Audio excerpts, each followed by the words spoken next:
Olá! Hoje a gente vai falar sobre avaliação por competência. Segundo o professor Nilson, ele divide em três partes: pessoalidade, âmbito e pôr em ação.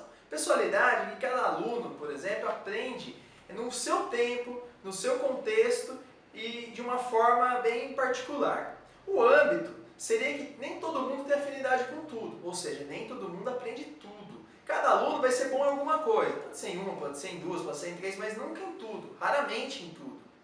E o quarto é pôr em ação, ou seja, você vai pegar aquela competência e vai colocar na prática, no seu dia a dia, no seu trabalho, na sua casa, de qualquer forma vai colocar na prática.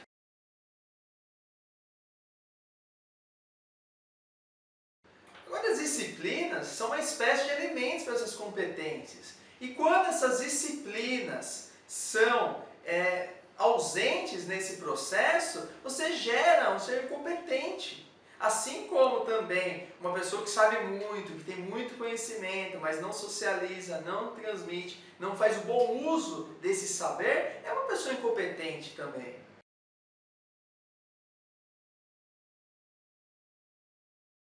E a gente viu direitinho o que são os pontos principais das competências. E agora falar do professor. Qual que é a competência que o professor tem que ter? O professor tem que ter a competência de ser o que? O mediador. E vai mediar o quê? Ele vai mediar os conflitos, os interesses da escola, do aluno e do próprio professor também. Porque cada um tem interesse. E cabe ao professor fazer desse conflito um palco, um cenário para que ele desenvolver do conteúdo.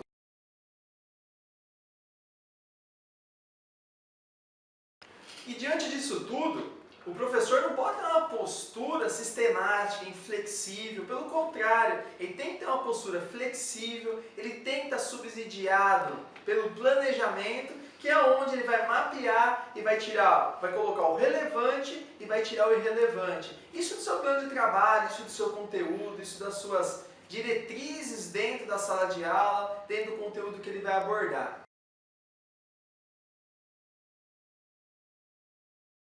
Interessante toda essa parte, né? Então a gente já sabe o que é competência, a gente já sabe qual que é a função do professor ou o papel que ele tem que atuar, o professor competente dentro da sala de aula. Mas e como que ele vai pegar tudo isso daí, todas as competências, todo o conteúdo que ele tem que desenvolver e fazer com que o aluno entenda ou chegue próximo da realidade do aluno? Simples, ele vai pegar a teoria e vai alinhar com o dia a dia do aluno, ou seja, com a prática. Nada mais útil, nada mais eficaz para o aluno absorver, para o aluno conseguir desenvolver aquela competência do que pegar a prática e atrelar com a sua teoria.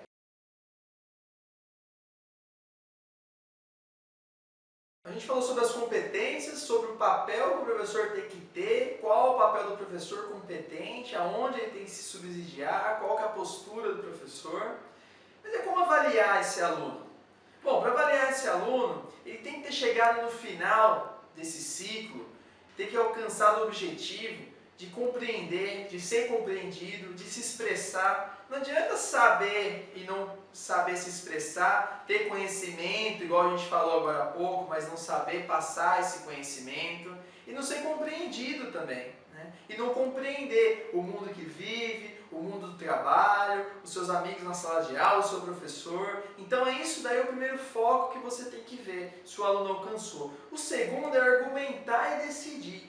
Argumentar baseado no que ele aprendeu nas competências e tomar decisão subsidiada nessa argumentação. Não decidir sem argumentar, como diz o professor Nilson, e nem argumentar sem decidir.